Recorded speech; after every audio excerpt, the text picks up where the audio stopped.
Okay, I'm sure you're right. Yeah. Okay, very good. Okay. I think people are finishing lunch. Yes. Thank you.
And that has happened since those students were in.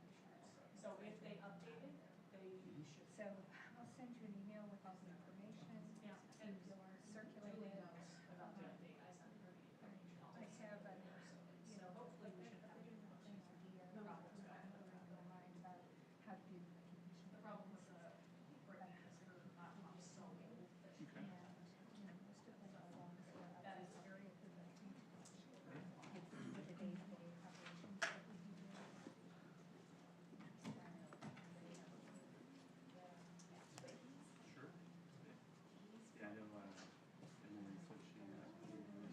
Sure.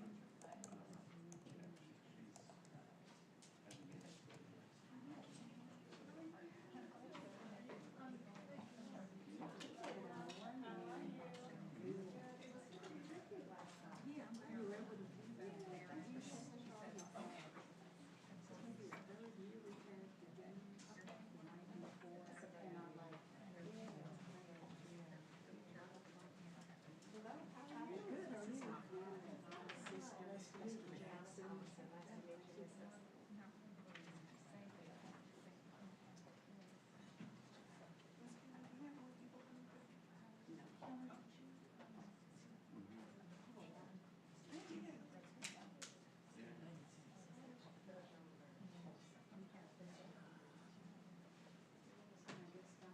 hasn't made it. But yeah, the frame that It's only for that. Yes. Unexpected event. No, this opened my eyes to think that she insert glaring kind of hole. The gap in my stomach that you just opened just.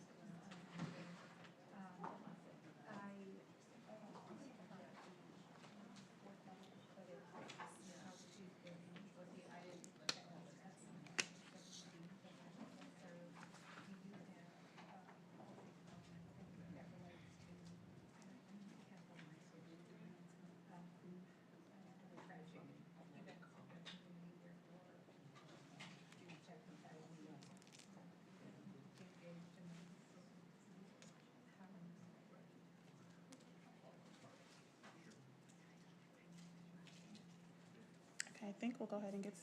I put it on mute. Yeah, I was. Yeah. Mhm. Okay, we'll go ahead and get started, everyone. Good afternoon, everyone, and welcome to the 2024 Dr. Reaner and Mr. Henry Shannon Endowed Lectureship. Before we get started, I just wanted to make sure that everyone in Zoom can hear me. So if anyone on Zoom can either give us a thumbs up or put something in the chat so we know that you can hear us, that would be very helpful.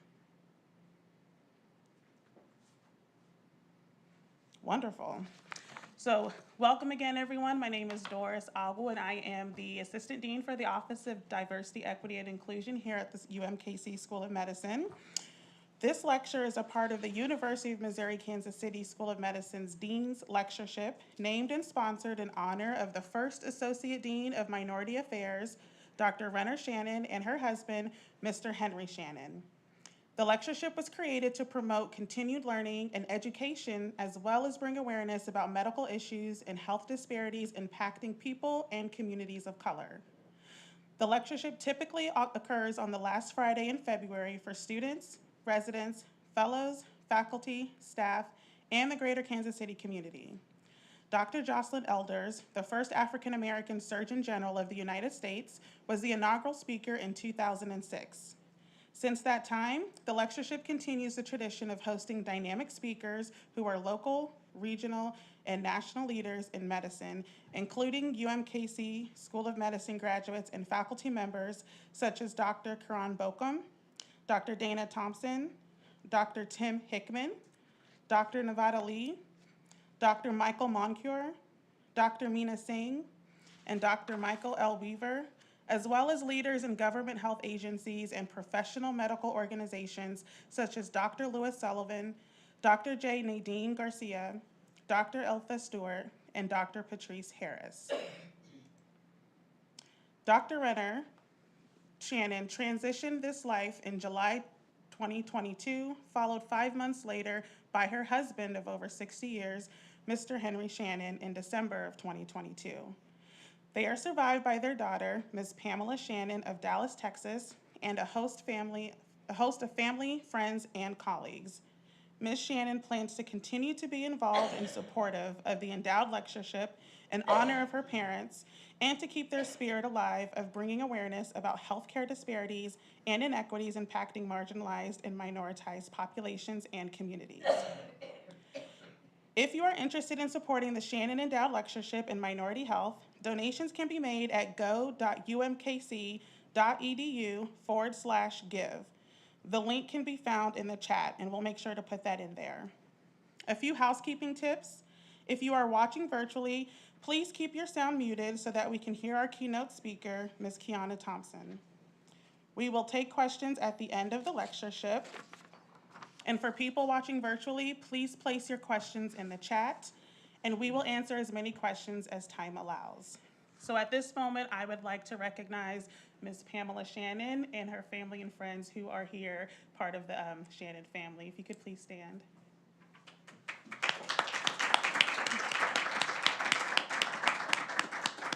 Thank you so much for being here, and thank you so much for your work for this lectureship.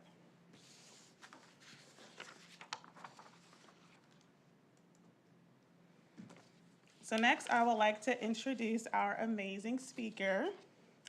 Qiana Thomason, a lifelong Kansas Citian, has dedicated her career to the improvement of health and wellness across the region, with a special focus on powerful and resilient communities experiencing health injustices and people living in marginalized conditions. Thomason serves as the president and CEO of Health Forward Foundation, an independent, purpose-led foundation with assets just under $1 billion, serving urban, suburban, and rural communities in the Kansas City region. Thomason, a visionary leader and pathfinder, is leading the foundation through a myriad of transformational pursuits, including the establishment of Health Forward's purpose. Every day we work to build and support inclusive, powerful, and healthy communities characterized by racial equity and economically just systems. In this journey, she has led Health Forward to operationalize racial equity in all areas of the foundation, including governance, grant making, policy and advocacy, investments, human resources, and procurement. Thomason has also led the staff in cultivating a high-trust culture and authorizing the foundation's work by centering solutions around community voices and the lived experiences of communities served. Nationally, Thomason serves on the board of directors for Grantmakers in Health, the National Rural Health Resource Center, and the National Academy for State Health Policy. Regionally, she serves on the boards of the Kansas City Chamber of Commerce, the Civic Council Urban Neighborhood Initiative, and is a board trustee for William Jewell College. She received her undergraduate degree in social work from Florida A&M University and has a Master of Social Work degree from the University of Kansas. Thomason came to Health Forward from Blue Cross and Blue Shield of Kansas City, Blue KC, where she formerly served as Vice President of Population Health and Community Health.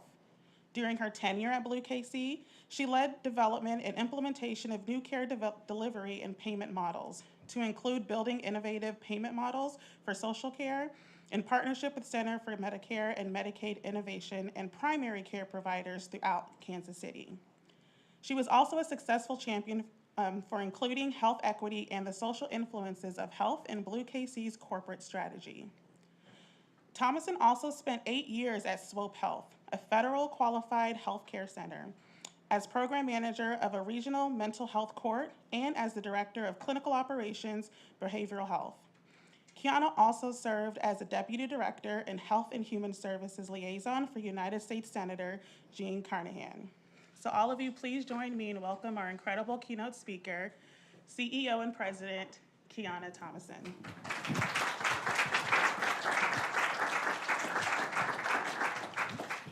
Thank you so much, Doris. Good afternoon. Okay, now I know it's only a few of us in the room, but it's a nice day. This is a special occasion, so I'm going to say that again. Good afternoon. Good afternoon. There we go. There we go. It is a true treat to be in space with you all today, with the UMKC Medical School community, including our virtual attendees. Thank you. Thank you for having me. I can't tell you how much of an honor it is to serve as your speaker for this special and momentous annual event, the 2024 Shannon Endowed Lectureship in Minority Health. As is the custom, I have heard for the past 2 to 3 years, I had the pleasure of having dinner yesterday evening with Ms. Pamela Shannon and other administration and faculty members, which was also a treat. And I was touched by getting to hear about the life and legacy firsthand from Ms. Shannon. And I left that discussion reaffirmed in my belief that when it's all said and done, that the many roles that we play as women is most importantly oftentimes held as mama, as I heard her say that when she was planning the final services for her mother, she realized how amazing she was, but all she knew was mama. And so that left an imprint on me in terms of that importance of as a mother of 2 young girls. So while I did not have the pleasure of knowing Dr. Shannon and Mr. Shannon, I want to thank you, Pamela, for sharing them with our community. Truly, they seem to be very special, special people. I also want to express gratitude for the faculty, staff, and Board of Trustees of the entire UMKC illustrious community, the alumni of the medical school, knowing that it's through their work or your work that the mission is fulfilled. And of course, Dr. Agrawal, Dr. Marianne Jackson, Dr. Tyler Smith, and Doris Agwu. So thank you all for your leadership, your labor of love in what you do, and also for the care that you apply in your work. So can we give them a hand?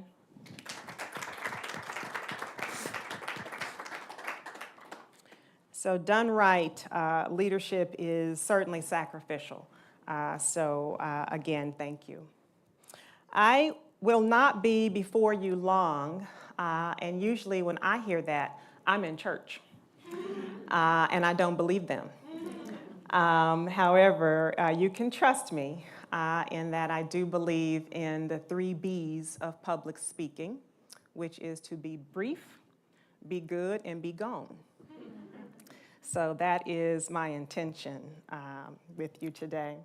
I bring you greetings from Health Forward Foundation, where I get to lead some very impactful work with an amazing group of professionals and leaders that I'm fortunate to be in community with every day.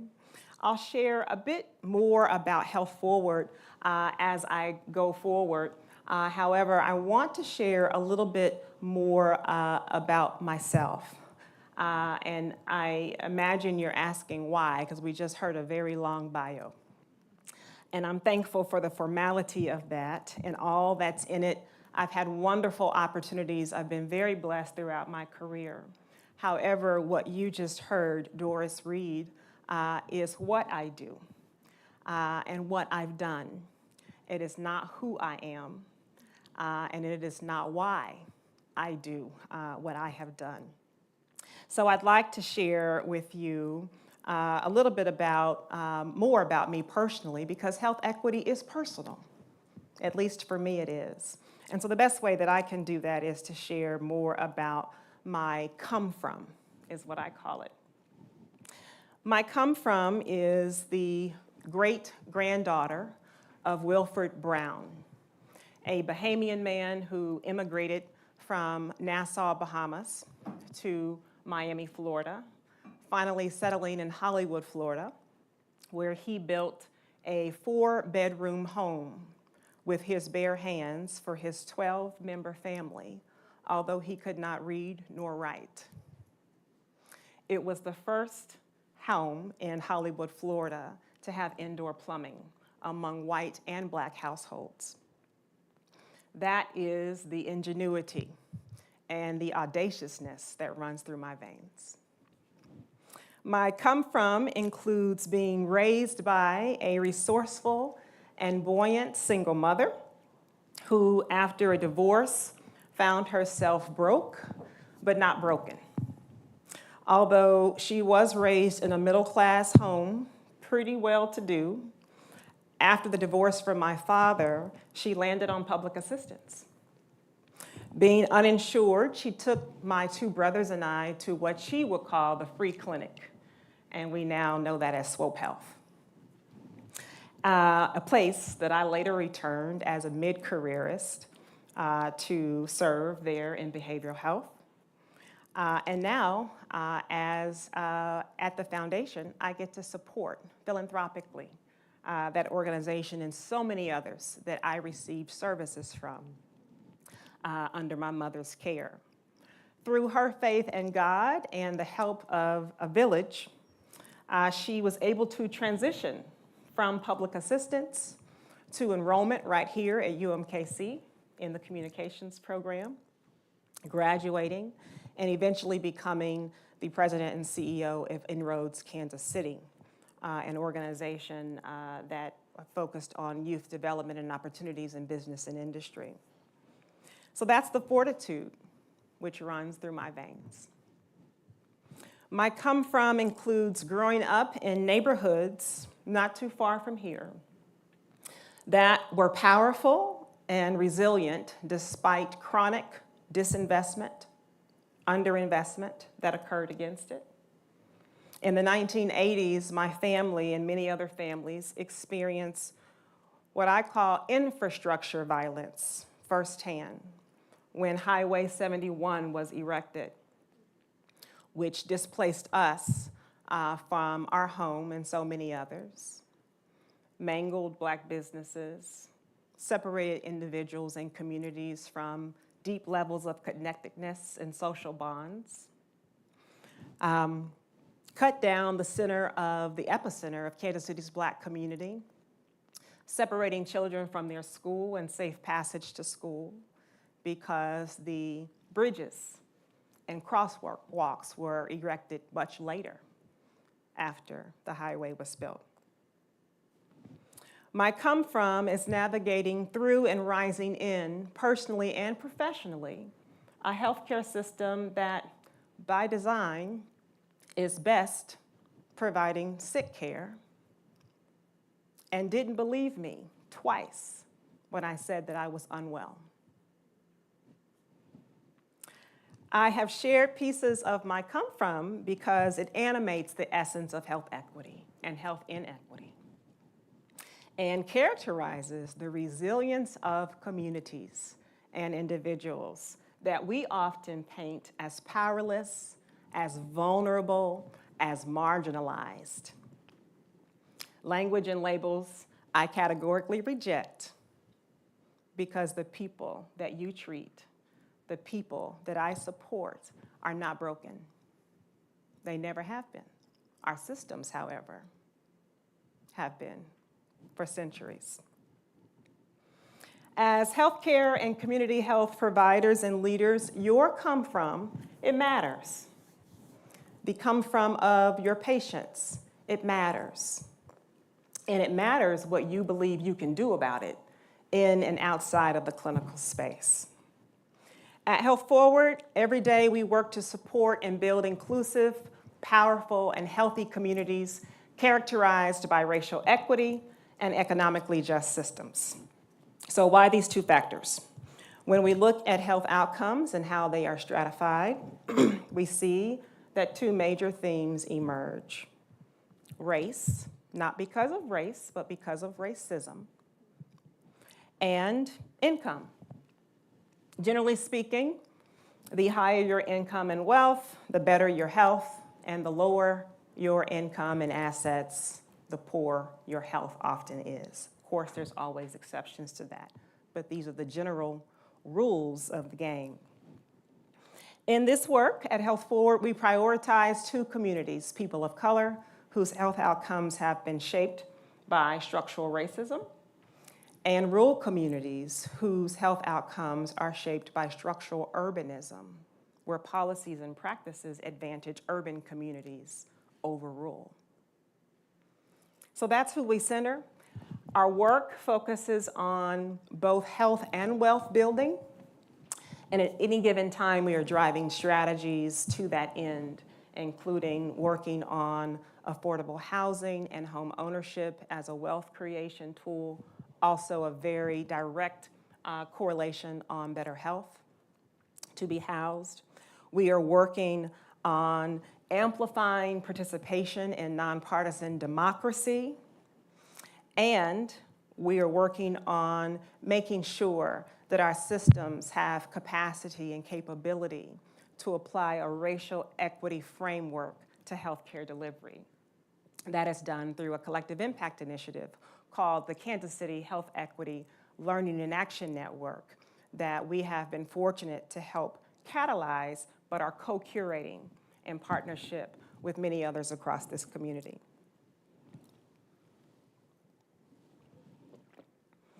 I want to talk a bit to the medical school students.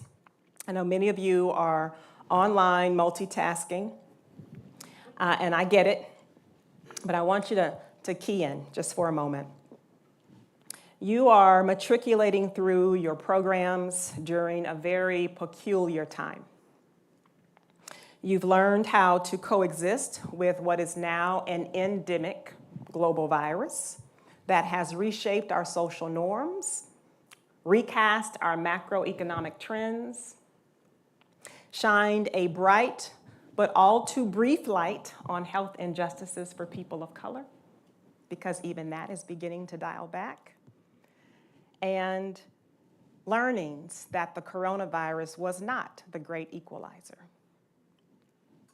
Our healthcare institutions are grappling with the greatest resignation, as 1 in 5 healthcare workers left the field and are still leaving the field during this endemic for various reasons, chief among them being COVID-19, burnout, poor pay, and a new survey reveals that 47% of U.S. healthcare workers plan to leave their jobs by 2025. 47%. This mass exodus worsens a pre-existing healthcare workforce crisis and widens the gap that we know around the underrepresentation of people of color in healthcare, and the most severe workforce challenges in rural communities exacerbating a trend of rural hospital closures. We have experienced a national reckoning with the historical and contemporary insidious effects of racial injustice and its impact on the health and minds and bodies and spirits well-being of all of our communities. Being clear that inaction is indeed complicity and incongruent with espoused values, nearly all of our major medical associations, the AMA, the American Public Health Association, and so many others, have been executing strategic plans that center health disparities, health inequity, racial injustice in healthcare. Collectively, these plans are purposed to ensure that this reckoning isn't just a moment, but a movement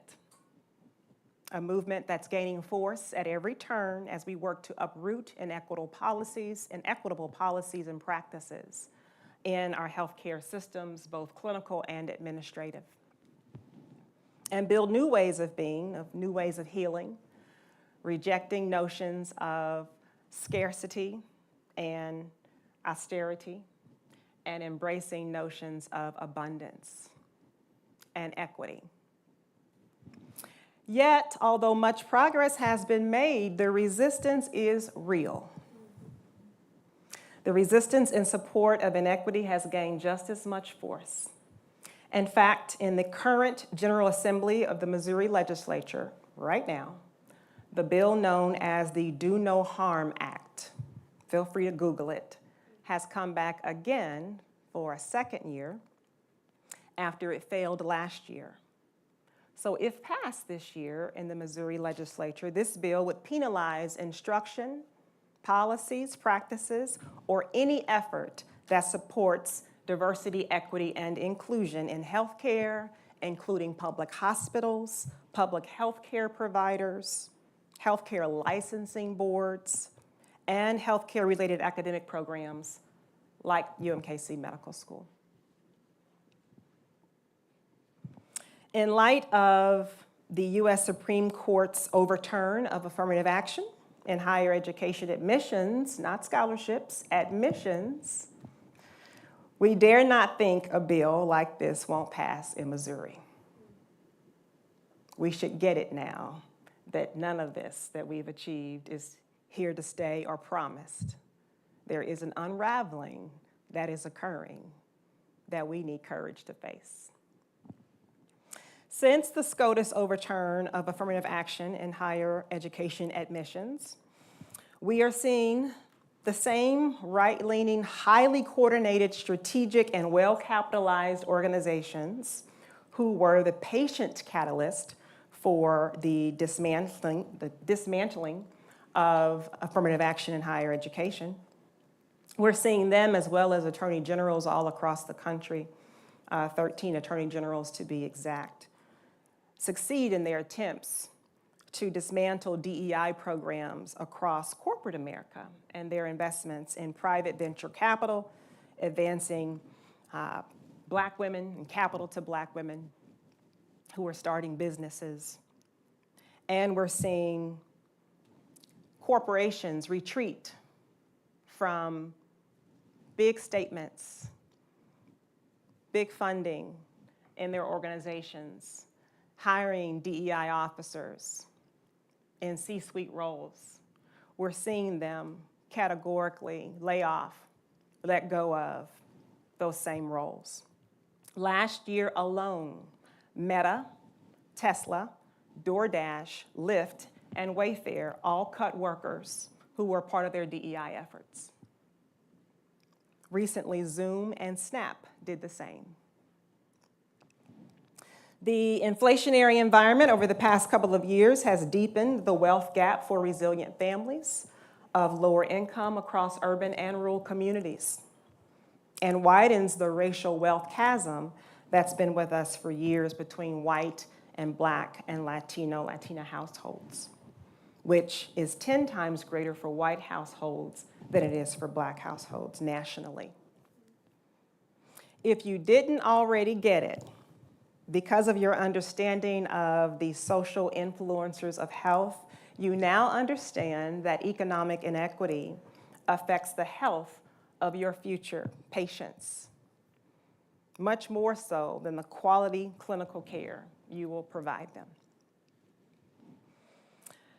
We are experiencing the normalization of incivility and extreme polarization of ideologies, anti-this, anti-that, posturing and an unfathomable erosion of our moral compass, even when we see our community members and our children dying by gun violence, just like we did on February 14th in our own community. So it's no wonder that we are dealing with a national mental health crisis, a loneliness crisis, and a hockey stick-like suicide increase rates among youth of color in particular. So, I'm not here to depress you.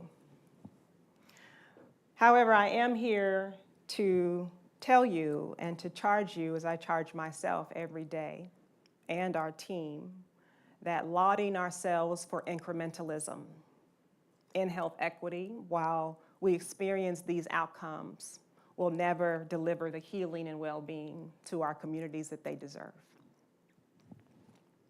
Medical students and practitioners alike, if there was ever a time when the world needed the intellect, the tenacity, the fortitude of a healer, a comrade, or a co-conspirator in this work that we call health equity, the world needs you now.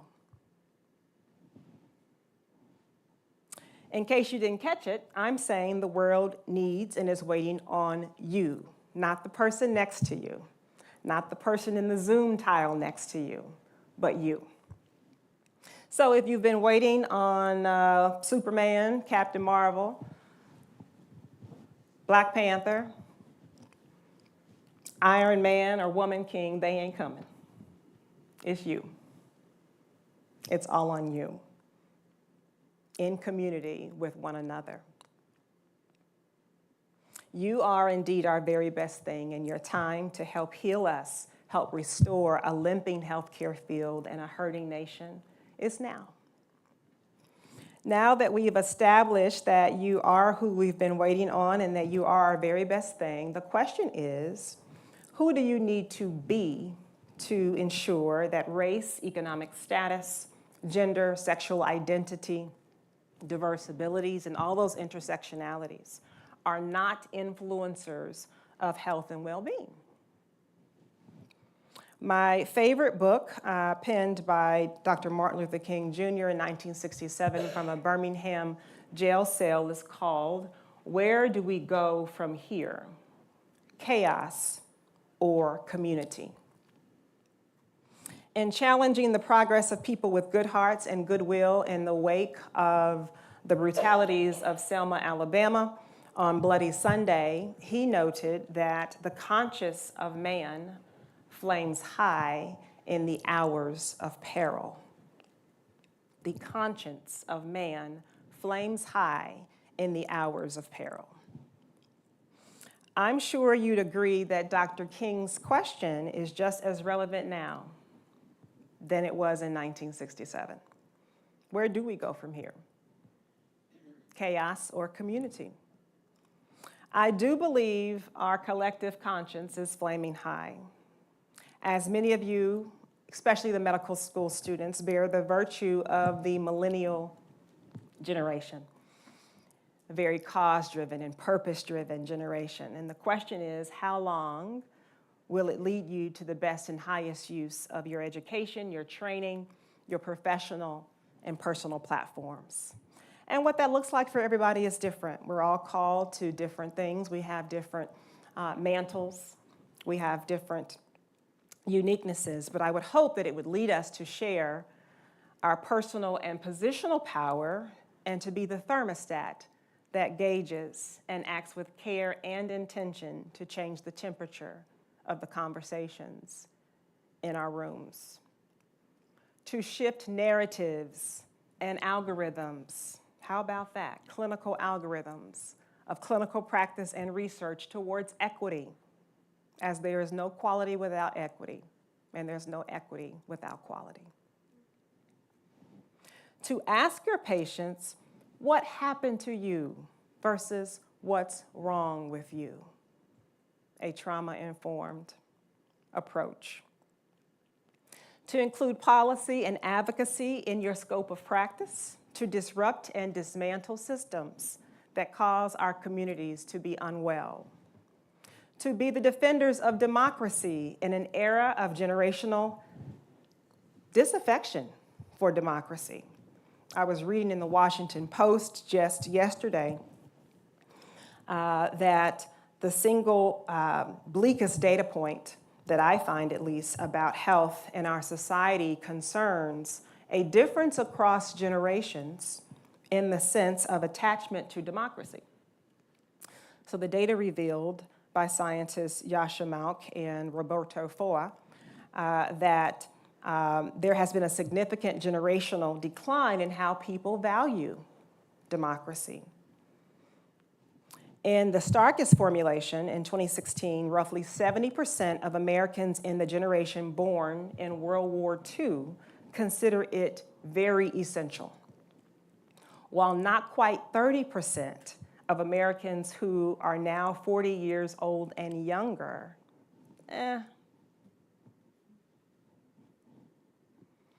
Are you in that number? Is it necessary that you reignite affection for democracy and your agency in it? Why should doctors and practitioners care about democracy? A few years back, the American Medical Association declared, which public health has known for probably 30 years, that voting is indeed a social influencer of health.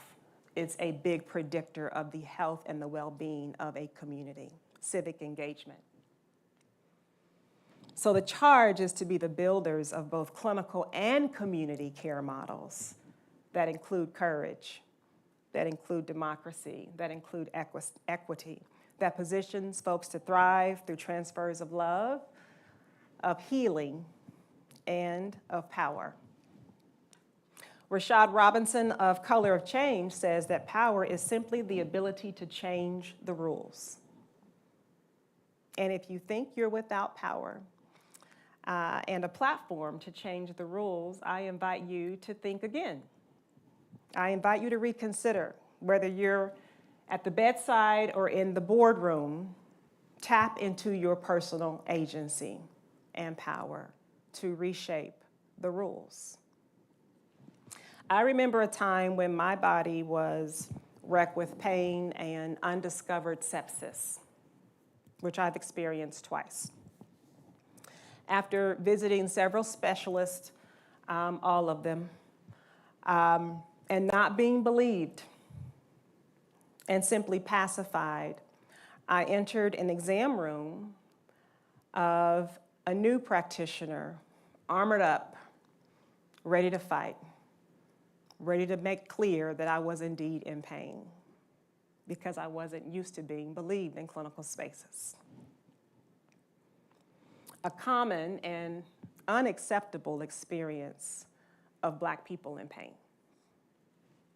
We all are familiar with the maternal health statistics and the data and the evidence that the landmark study by the Institute of Medicine, which is now the National Academy of Medicine, released called Unequal Treatment, a well-documented expose on the unequal treatment of Black and brown people in clinical space. My life was forever changed, and I mean that because I was bad off, when this practitioner, she saw my compromised skin all over my body. She saw the boils on my legs. She saw that I was losing what little hair that I have. She asked me to tell her my story. I was not ready for that. She didn't ask me for my symptoms. She didn't start with her review of my systems, but she asked me for my story. Her question was rooted in curiosity, empathy, and shared power in her exam room. And that shared power forever changed the trajectory of my health and my well-being. It renewed my hope and presented partnership in my healing. How will you use your voice, your power, and influence to change the rules? As you change the rules, the communities will experience healing. I am a witness. Healing of hearts, minds, systems, policies, budgets, and people. It is a deep call for introspection and repair. with us personally relative to our power and our agency and the courage we're willing to occupy or leverage in it. It is a call to unapologetically pursue equity through courageous actions that result in the fair and just opportunity for everyone to thrive and be healthy, which is the definition of health equity. UMKC Medical School community, you are our allies, our comrades and our co-conspirators. And there's so much work to do in this work called health equity. And there's no doubt that you will have a hill to climb and ground to take. And it will not be easy because you will be challenged at every turn. However, I'll remind you that you are our very best thing. You are who we've been waiting on. And as you reflect on your commitments to well-being of communities, I implore you to act with purpose, to walk with cultural humility, to climb with courage, and to heal with love. Thank you. Thank you for listening. I'll take questions.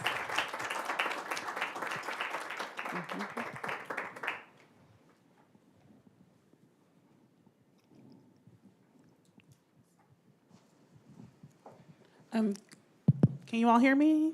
Wonderful. If we can please give CEO Qiana Thomason another round of applause, please.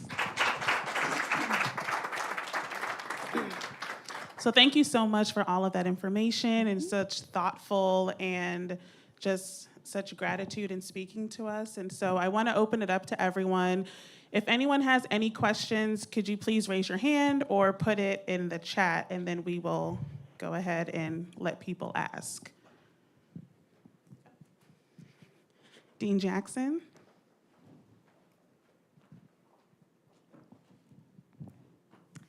Thank you. Yes. Your words were amazing. You basically, in this last 30 minutes, conceptualized what keeps those of us who are involved in medical education across the country up at night. And although you mentioned that you did not intend for the words to be crushing us, you know, they do to a certain extent. But I will say that you have hit on what gives us hope, and that is the future of medicine being led by the medical students, the residents, the fellows, the young faculty of today. And you made me remember one study that was particularly important and impactful for me. And it was in your own personal story that it resonated. So among a group of students, they wanted to look at individuals who are coming in for care. And they asked them 2 questions, and they wrote them down. And the first question is, why are you here? And the second question is, what are you worried about? And the answers they received included things like this. Why are you here? I'm here to get my blood pressure meds adjusted. What are you worried about? I'm concerned my son is addicted to heroin. And so that type of inquiry went on with dozens and dozens and dozens of students. And I think it brought to light their inspiration and their vision for caring for patients. And that it was more than just, why are you here? But how can we help, and what are you worried about? And I think this is a question that, you know, really has oversight for everyone, and hopefully is part of our approach to ensuring equitable care, because the same question is something that we really should be proposing to each of the families that we're caring for. So I'll end with a thank you, but then a question, and that is, as you're thinking about your vision and goals within Health Forward, and you've identified 2 diverse communities that you're engaging in. Could you give us an example of projects that are ongoing in each of those spaces, in the rural health space and then in the space within our Kansas City community? Sure, certainly.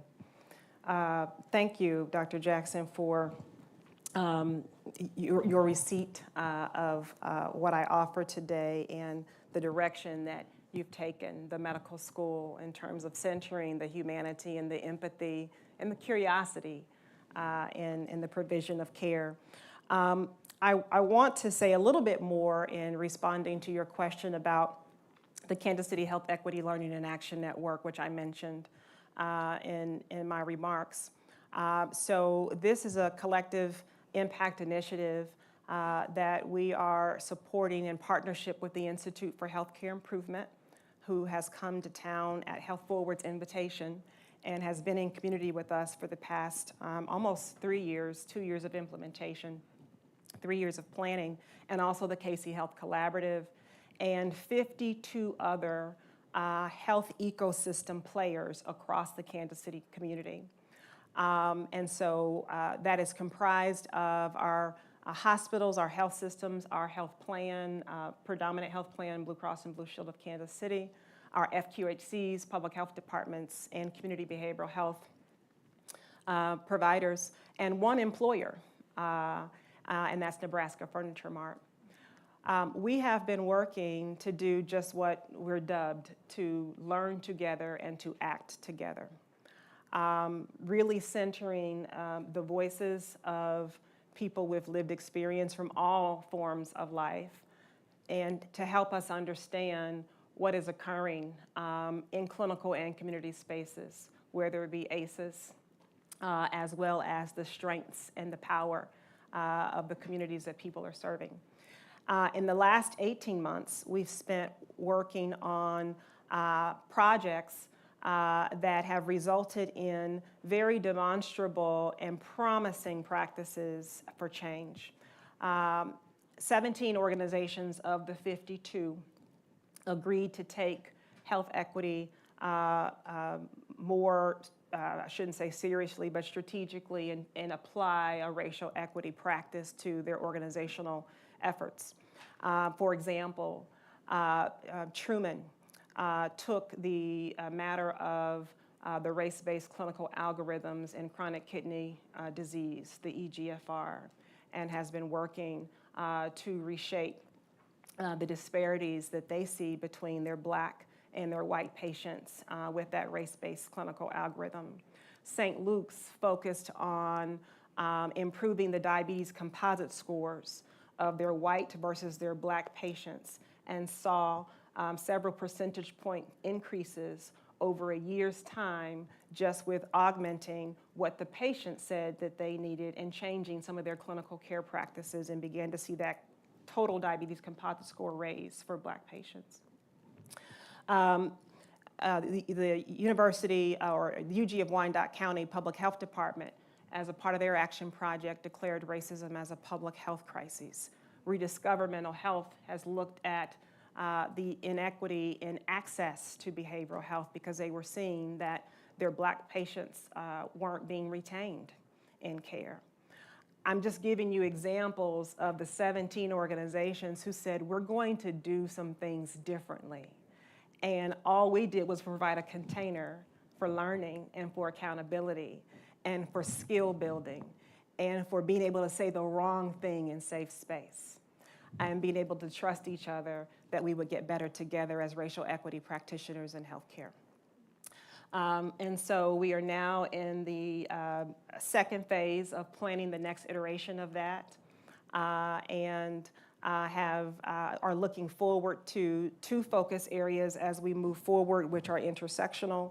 One is the meaningful and disaggregated use of race, ethnicity, and language data as an undergirding chassis for health equity.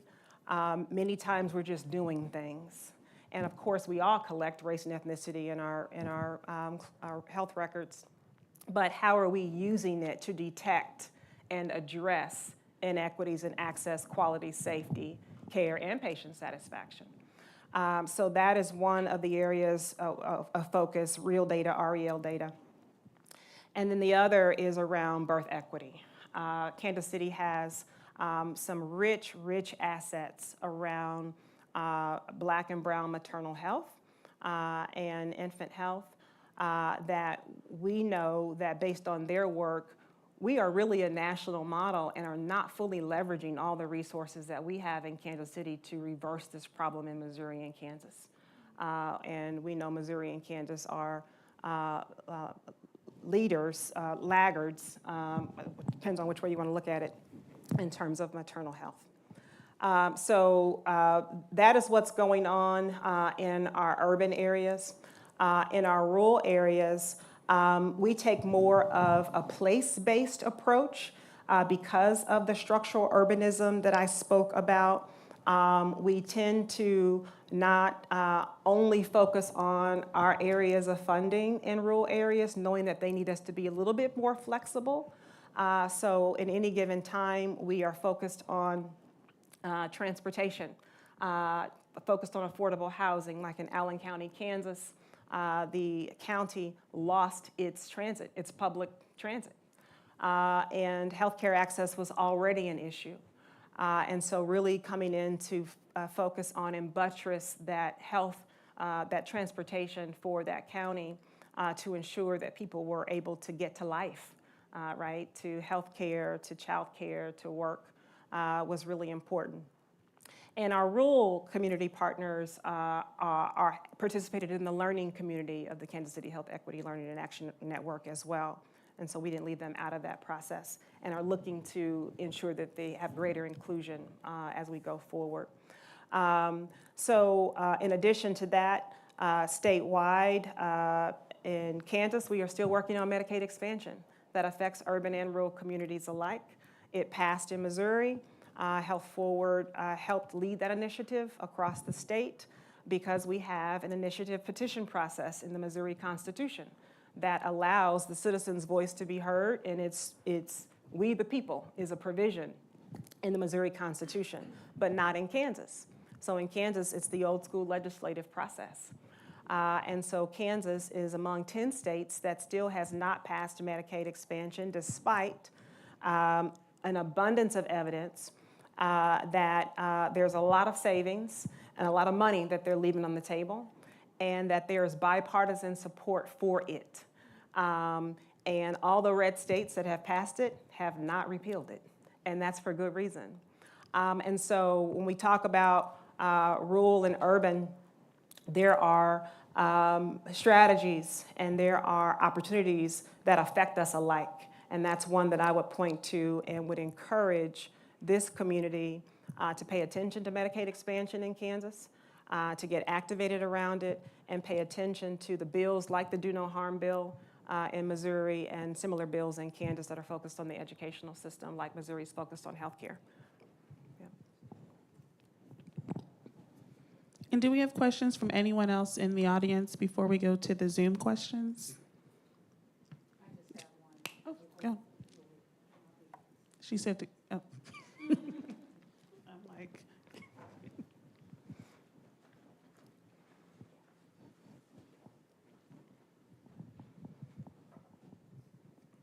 Good afternoon, and thank you so much for the presentation. And knowing that you have a charge for our students, how can students collaborate with Health Forward Foundation in terms of either doing internships, looking at doing quality improvement, research? What do those collaborative efforts look like that our students could potentially participate in, especially as they're looking to do research or research opportunities?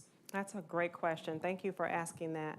Right now, we are undergoing a landscape assessment. One of our strategies is to increase the representation of people of color and rural communities, rural talent in the health sciences ecosystem. And we are convening various stakeholders.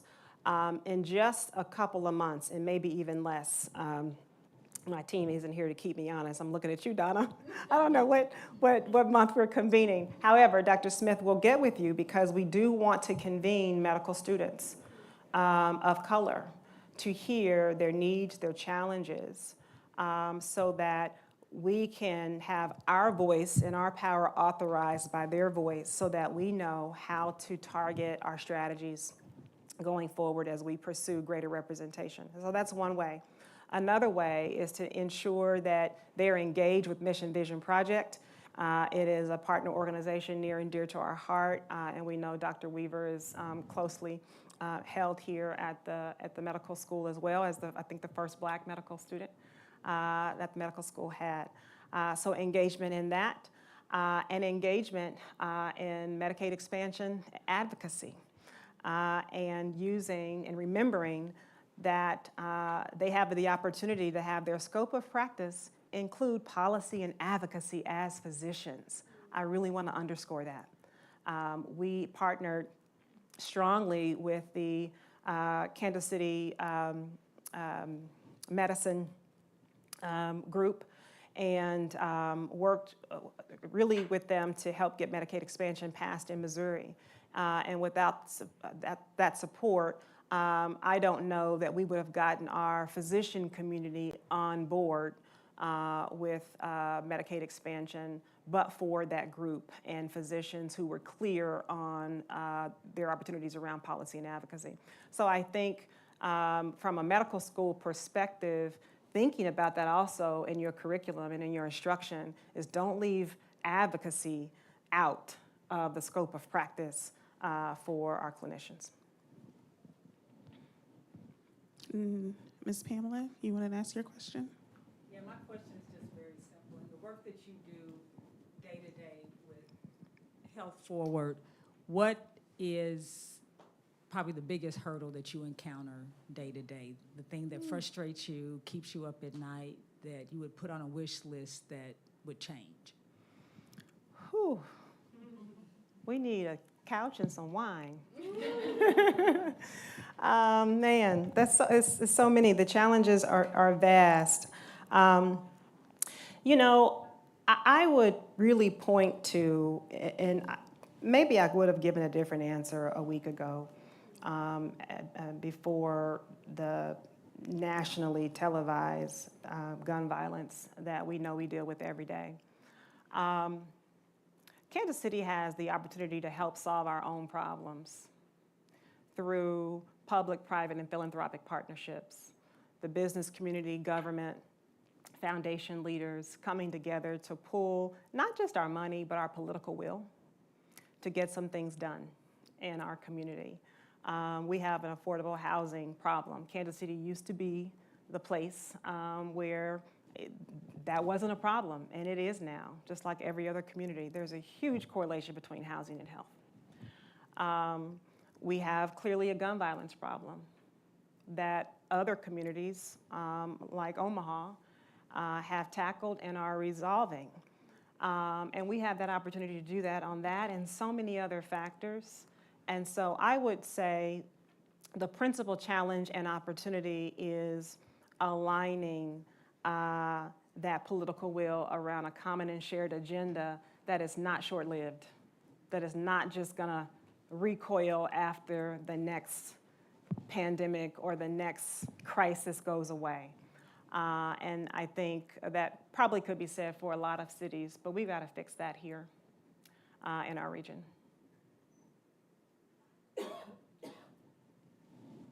All right, anyone else before we go to Zoom? Okay, so I'm seeing a message in the chat that says, thank you, President and CEO Thomason, for your thoughtful and powerful insights.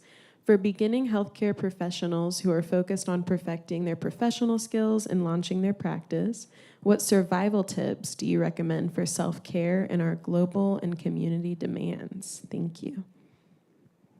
I kind of want to call Dr. Tyler Smith up to answer this question. We talked about this at dinner last night in her nomenclature around self-nurturing. And I love that, and I'm going to begin to use that and attribute it to her.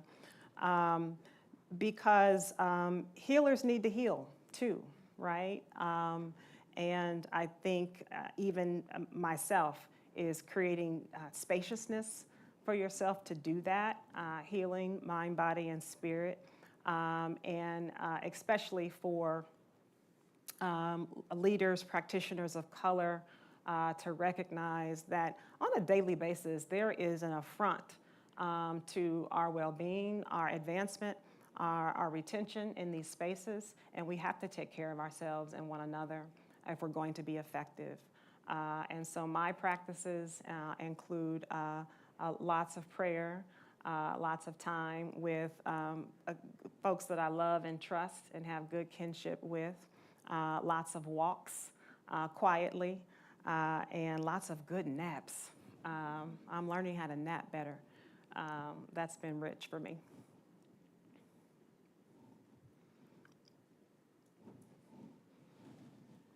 Let's see, do we have a raised hand in the chat? Yes, mine is up. Thank you, CEO Thomason, for your insights. I would like, as I heard your message, I heard, yes, the call to healthcare and those who are students. I also heard the call for those who are seasoned and of a certain age to still be active and to carry the torch. I would like to hear your insights as to those of us who are seasoned and how we can carry the torch, because I know you got some insights. Thank you. Thank you. You know, I think sometimes the more seasoned we are, the more jaded we can be as well. And to not lose that passion, that fire that caused us to enter the fields in which we entered. And I think what is necessary for that to occur is accountability, community accountability. And you can't sit up under messages like this today and have article upon article that's filling our inboxes every day and get complacent about the state of health and health outcomes in our communities. And so it's tapping back into the why, right? What's your come from? What brought you here? And reconnecting with that. And maybe you never had that, because everybody don't, right? But to be in community, to hold ourselves accountable with one another and apply that personal accountability, encouraging question, how am I using my power within the system that I'm helping to shape? Knowing that every decision that seasoned healthcare administrators, faculty are making, they have an equity implication, every one of them. And so it's disrupting our default setting to be curious about what is that implication. And if you don't know, go ask somebody, because somebody else can tell you. And oftentimes they aren't invited to do so. Thank you very much for your response.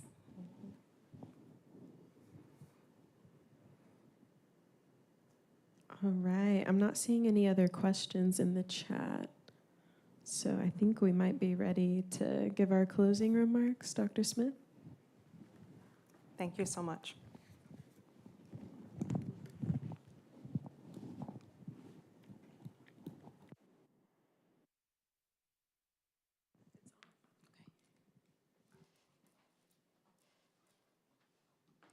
So thank you all so much for coming to the lectureship. Thank you so much, President and CEO Thomason, for being here. We appreciate your thoughtful comments, your words, but also putting a charge, because I think it's very important when we have these conversations and these discussions that we have a charge to the people who are listening to the presentations about what they can do within their own spaces to make change and to be about that change, instead of talking about the problems and the issues, but how can we be solution-oriented and focused. So thank you so much, and we so appreciate you being here with us today.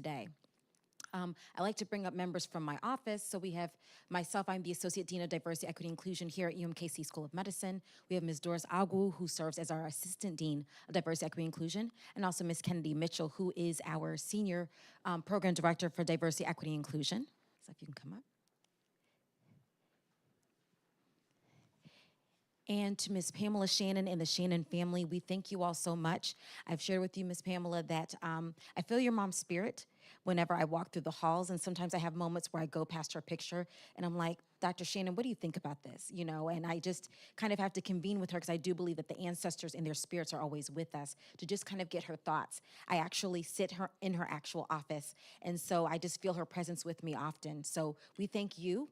And we thank the rest of the Shannon family for sharing her, but also your father with us as well, too, as we know that their spirits walk amongst the School of Medicine, walk amongst us. If you can please come forward, as we'd love to give you these flowers just as a token of our appreciation to you and to the family as well.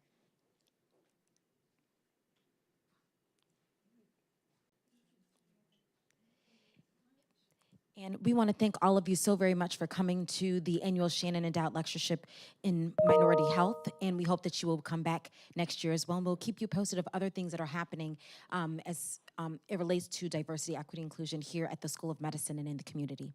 Thank you all so much for coming.